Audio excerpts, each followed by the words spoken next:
Assalamualaikum warahmatullahi wabarakatuh.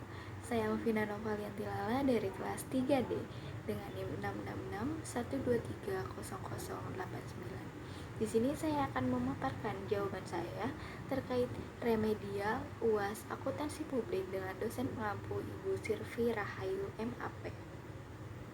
A few moments later. Baik, untuk soal yang pertama yaitu bagaimana peran akuntansi dalam organisasi sektor publik.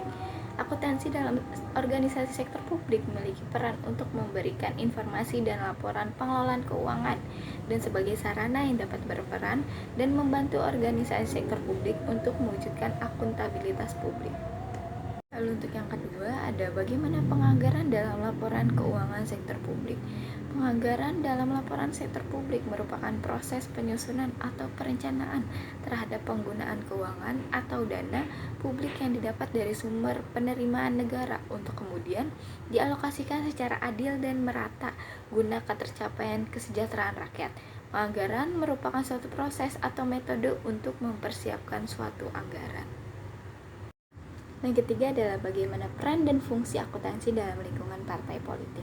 Jawabannya yaitu adalah peran dan fungsi akuntansi dalam lingkungan parpol terbagi menjadi dua, yaitu ada pihak eksternal dan ada pihak internal. Yang pertama itu pihak internal, yaitu terdiri dari ketua parpol yang berperan untuk menyusun perencanaan dan evaluasi kemajuan yang ingin dicapai serta melakukan tindakan koreksi. Lalu ada staf yang berperan sebagai transparansi pelaporan kegiatan dan pelaporan keuangan partai politik. Lalu ada anggota yang berperan untuk menilai kemampuan organisasinya dalam melaksanakan administrasi keuangan di tingkat parpol sebagai cermin akuntabilitas. Lalu ada pihak eksternal, di mana terdiri dari donatur yang berperan mengenai keseriusan dan kredibilitas parpol untuk menjalankan program-program pencerdasan masyarakat secara politik. Lalu ada supplier atau pemasok ataupun kreditur yang berperan untuk memutuskan apakah jumlah yang terutang dapat dibayar oleh parpol pada saat jatuh tempo. Lalu ada konstituen atau basis massa, yaitu untuk mengundang simpati masyarakat dan dapat menepis isu bahwa parpol itu hanya aktif sewaktu pemilu saja. Lalu ada BPK di mana bertanggung jawab untuk mengaudit ataupun memeriksa laporan pertanggungjawaban parpol atas penggunaan dana bantuan keuangan dari pemerintah pusat ataupun daerah. Lalu ada pemerintah pusat atau daerah di mana berperan untuk menerima laporan keuangan yang telah diaudit oleh BPK atas penggunaan dana bantuan keuangan yang berasal dari APBN ataupun APBD. Lalu untuk nomor 4 itu ada 3 pengertian. Untuk pengertian pertama yaitu mengenai pelaporan retrospektif.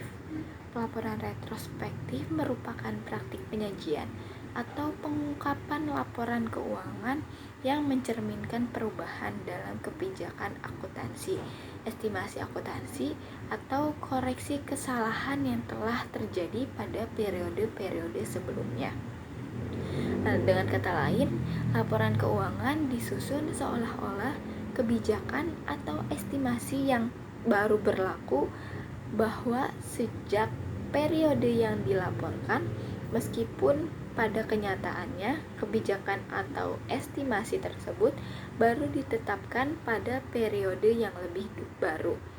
Tujuannya adalah untuk memberikan gambaran yang lebih akurat dan konsisten tentang posisi keuangan dan hasil operasi entitas, sehingga pengguna laporan keuangan dapat memahami dampak perubahan kebijakan atau koreksi kesalahan pada periode-periode sebelumnya.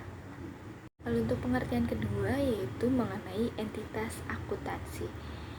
Entitas akuntansi merupakan unit dalam pemerintahan yang bertanggung jawab atas pengelolaan anggaran, kekayaan, serta kewajiban. Entitas akuntansi ini meliputi yaitu adanya pemilik perusahaan, pemegang saham, pegawai atau karyawan, serta manajer internal. Lalu ada kreditur, calon investor, pemerintah, pemasok, kantor pajak, masyarakat umum, yaitu dari bidang eksternal ya. Lalu entitas pelaporan akuntansi yaitu Ada pemerintah pusat, pemerintah daerah, kementerian dan lembaga, dinas dan OPD, organisasi nirlaba, LSM atau satuan, lalu ada satuan organisasi di lingkungan organisasi pusat ataupun daerah. Lalu untuk pengertian ketiga yaitu mengenai value for money, yaitu merupakan satu konsep penilaian kinerja khususnya dalam organisasi sektor publik yang dilakukan berdasarkan tingkat keberhasilan suatu program kerja dengan mengacu 3 elemen utama, yaitu yang pertama ada ekonomi yang memperoleh input dengan kualitas tertentu pada harga yang terendah. Lalu ada efisiensi di mana pencapaian output yang maksimum dengan input tertentu atau penggunaan input yang terendah untuk mencapai output tertentu. Lalu ada efektivitas di mana tingkat pencapaian hasil program dengan target yang ditetapkan atau perbandingan outcome dengan output. Lalu untuk yang kelima yaitu hitunglah kemandirian daerah, rasio efisiensi ekonomi serta efektivitas. Yang pertama ada tingkat kemandirian, di mana rumus tingkat kemandirian yaitu pendapatan asli daerah dibagi dengan pendapatan transfer lalu dikalikan 100. Lalu pada soal didapatkan hasil yaitu 10,48%, maka dinyatakan bahwa tingkat kemandirian daerah sangat rendah. Hal ini menunjukkan bahwa kemampuan daerah untuk membiayai kebutuhan belanja di daerahnya melalui pendapatan asli daerah sendiri sangat terbatas. Dengan kata lain, daerah tersebut masih bergantung pada dana transfer atau bantuan dari pemerintah pusat. Lalu selanjutnya ada rasio efisiensi. Rumus dari rasio efisiensi yaitu realisasi belanja dibagi realisasi pendapatan dikalikan 100. Lalu pada soal didapatkan hasil 100,4%. Karena nilai rasio efisiensi adalah 100,4%, maka dinyatakan bahwa rasio efisiensi daerah yaitu tidak efisien dikarenakan lebih dari 100%. Lalu selanjutnya ada rasio ekonomis. Rumusnya adalah realisasi belanja dibagi anggaran belanja dikalikan 100. Pada soal didapatkan hasil 94,9%, di mana karena nilai rasio ekonomis adalah 94,9%, maka dinyatakan bahwa rasio ekonomis daerah yaitu ekonomis dikarenakan kurang dari 100%. Lalu ada rasio efektivitas, di mana rumusnya yaitu realisasi pendapatan dibagi anggaran pendapatan dikalikan 100. Pada soal didapatkan hasil 98,1%. Karena nilai rasio efektivitas adalah 98,1%, maka dapat dinyatakan bahwa rasio efektivitas daerah yaitu tidak efektif dikarenakan kurang dari 100%.